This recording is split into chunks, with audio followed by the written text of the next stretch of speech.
State bank of India ने एक ऐसी पहल शुरू की है जो सीधे सीधे करोड़ों लोगों की जिंदगी को छूने वाली है।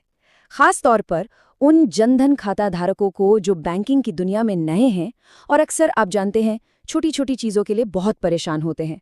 और ये जो क्रांति है ना, ये एक मामूली सी लगने वाली चीज़ से शुरू होती है, एक पासबुक से। सुनने में कितनी मामूली सी चीज लगती है ना, लेकिन जरा सोचिए, किसी दूर दराज के गांव में रहने वाले शख्स के लिए अपनी पासबुक में बस एक एंट्री करवाना या फिर एक नई पासबुक लेना, इसका मतलब था पूरा का पूरा एक दिन बर्बाद। आने जाने का किराया अलग और फिर बैंक की वो लंबी, कभी ना खत्म होने वाली लाइनें। मतलब ये सिर्फ एक किताब नहीं थी, ये तो बैंकिंग तक पहुंचने में एक बहुत बड़ी रुकावट बन गई थी। एक ऐसी दीवार जो दूर दराज के इलाकों में रहने वाले लोगों को बैंकिंग की दुनिया से जैसे अलग ही कर देती थी। तो इसी सबसे बड़ी परेशानी का तोड़ निकाला है एसबीआई ने। अब ये पासबुक मिलेगी सीधे नजदीकी ग्राहक सेवा केंद्र पर।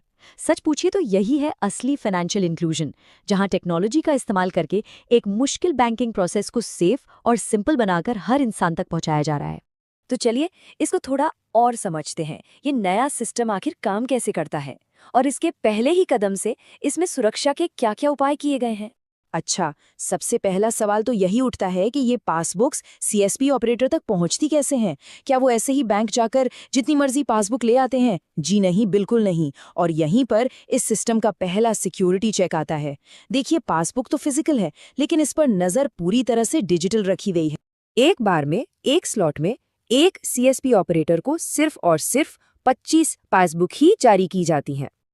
अब कोई भी सोचेगा कि भाई 25 ही क्यों, 50 या 100 क्यों नहीं? तो इसके पीछे एक बहुत सॉलिड कारण है, रिस्क मैनेजमेंट। सोचिए 25 का बैच कितना छोटा होता है, इसे मैनेज करना कितना आसान है। और अगर मान लीजिए कोई गड़बड़ हो भी गई तो नुकसान बहुत ही लिमिटेड रहेगा।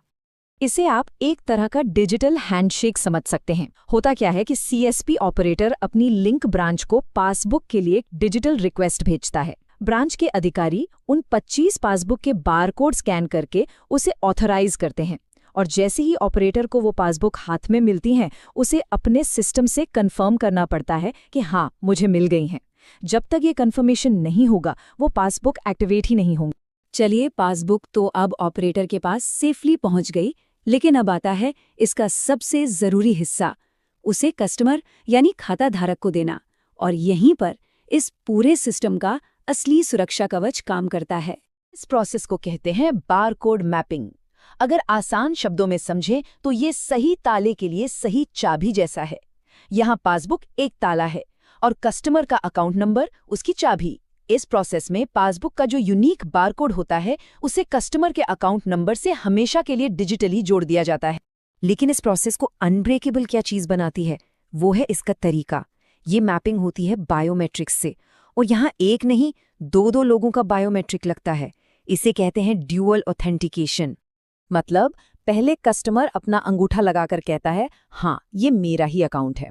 फिर सीएसपी ऑपरेटर अपना अंगूठा लगाकर कंफर्म करता है कि मैं ऑथराइज्ड ऑपरेटर हूं और ये प्रोसेस मेरी निगरानी में हो रही है। ये जो डबल लेयर बायोमेट्रिक सिक्योरिटी है ना, ये पक्का कर देती है कि अकाउंट होल्डर के बिना उसके नाम पर कोई पासबुक इशू हो ही नहीं सकती। ये सिर्फ एक नियम नहीं है, ये तो भरोसा बनाने का एक तरीका है। हो सकता है ये एक छोटा सा एक्स्ट्रा स्टेप लगे, लेकिन यही छोटा सा स्टेप एक बहुत बड़े फ्रॉड से बचाता है और इसी से सिस्टम में लोगों का भरोसा बनता है। तो ठीक है, पासबुक अब कस्टमर के पास है, अकाउंट से मैप हो चुकी है, सब आसान लग रहा है ना? लेकिन यहाँ कहानी में एक बहुत बड़ा ट्विस्ट है। सीएसपी से मिलने वाली पासबुक ब्रांच वाली पासबुक जैसी दिखती जरूर है, पर है नहीं। इसमें दो बड़े अंतर हैं। पहला, इस पर कस्टमर का एड्रेस प्रिंट नहीं होता, और दूसरा, हर पासबुक पर उसे जारी करने वाले सीएसपी ऑपरेटर का नाम और उसका कोड भी छपा होता है, ताकि पूरी जवाबदेही बनी रहे। और जहां एड्रेस होना चाहिए, वहां एक डिस्क्लेमर लिखा होता है। ये साफ साफ कहता है कि इस पासबुक को केवाईसी डॉक्यूमेंट या किसी भी तरह के आईडी प्रूफ की तरह इस्तेमाल नहीं किया जा सकता। इसका मकसद सिर्फ और सिर्फ अकाउंट का स्टेटमेंट देखना है। तो सवाल उठता है कि एसबीआई ने ऐसा किया क्यों? देखिए, ये एक बहुत ही स्मार्ट मूव है। एसबीआई ने यहाँ सुविधा और सुरक्षा के बीच एक मोटी दीवार, एक फायरवॉल खड़ी कर दी है। मतलब ट्रांजैक्शन और खाते की जानकारी जैसी सुविधाएं तो आपके दरवाजे तक पहुंच गई, लेकिन पहचान के वेरिफिकेशन जैसा सेंसिटिव काम वो अभी भी बैंक ब्रांच के सेफ माहौल में ही होगा। तो पूरी बात को अगर हम समेटें तो एसबीआई की ये पहल सच में एक गेम चेंजर है। ये एक विन विन विन सिचुएशन है। कस्टमर्स के लिए जीत है, उनका टाइम, पैसा, मेहनत सब बचा।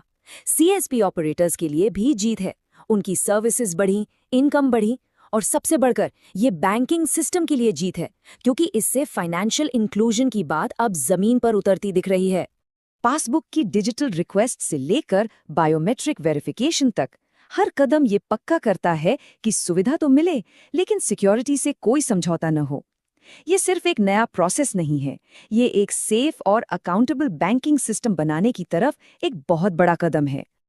और यहीं पर एक सवाल मन में आता है जो हमें आगे के बारे में सोचने पर मजबूर करता है। आज एसबीआई ने सुविधा और सुरक्षा को कैसे अलग रखा, ये हमने देखा। तो सोचिए, इस फासले को कम करने के लिए अगला डिजिटल स्टेप क्या हो सकता है?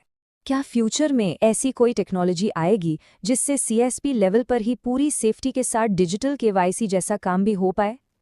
ये एक ऐसा सवाल है जिसका जवाब तो खैर आने वाला वक्त और टेक्नोलॉजी ही देंगे।